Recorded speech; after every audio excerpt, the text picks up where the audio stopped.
महाराष्ट्रातील प्रत्येक अपडेट जाणून घेण्यासाठी आजच मेट्रो रायगडच्या सोशल मीडिया प्लॅटफॉर्मला लाईक, फॉलो आणि सबस्क्राइब करा।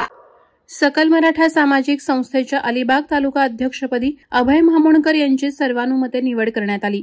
अलिबाग तालुक्यातील कुरुळ येथे संपन्न झालेल्या संस्थेच्या वार्षिक सर्वसाधारण सभेत अलिबाग तालुका कार्यकारिणीची निवड जाहीर करण्यात आली।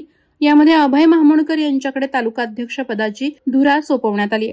यावेळी सरखेल कान्होजी राजे आंग्रे यांचे 9वे वंशज, राज्य शासनाच्या गड किल्ले संवर्धन समिती सदस्य रघुजी राजे आंग्रे, जय भवानी नागरी सहकारी पतसंस्थेचे चेअरमन अॅडव्होकेट मिलिंद चव्हाण, सकल मराठा सामाजिक संस्थेचे सल्लागार नरेश सावंत, सल्लागार अनिल गोळे आदी पदाधिकारी व्यासपीठावर उपस्थित होते।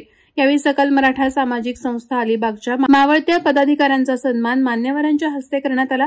त्याचबरोबर नवनिर्वाचित कार्यकारिणीतील पदाधिकाऱ्यांचा सन्मान देखील यावेळी करण्यात आला। मराठा समाजाला एकत्रित करून संघटना बळकट करणं आणि मराठा जात प्रमाणपत्र आणि मराठा जात पडताळणी याबाबत या सभेत चर्चा करून शंकांचं निरसन करण्यात आलं।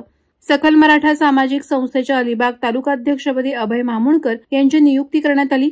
त्याचबरोबर कार्याध्यक्षपदी समरस शेळके, उपाध्यक्ष कृष्ण जाधव, उपाध्यक्ष नंदकुमार पवार, उपाध्यक्ष प्रेरणा कदम, उपाध्यक्ष जगदीश सावंत, सचिव उल्हास पवार, सहसचिव नयन जरांडे, खजिनदार सुरेंद्र शेळके, सहखजिनदार राम कदम, संघटक प्रदीप ढवळे, तर सदस्य म्हणून आनंद जाधव, दीपक गावडे, प्रभाकर मोहिते, संजय राणे, विजेंद्र गावडे, सुरेश साळुंखे, जितेश जवके, तृप्ती घोसाळकर, प्रज्ञा पाशीलकर, सुषमा शिंदे यांची नियुक्ती करण्यात आली। यावेळी व्यासपीठावरील मान्यवर रघुजी राजे आंग्रे, अॅडव्होकेट मिलिंद चव्हाण, नरेश सावंत, अनिल गोळे, समरस शेळके यांची समयोचित भाषणं झाली। यावेळी अलिबाग तालुक्यातील सकल मराठा समाज बांधव मोठ्या संख्येने सभागृहात उपस्थित होते। Subscribe now and press the bell icon. Never miss an update.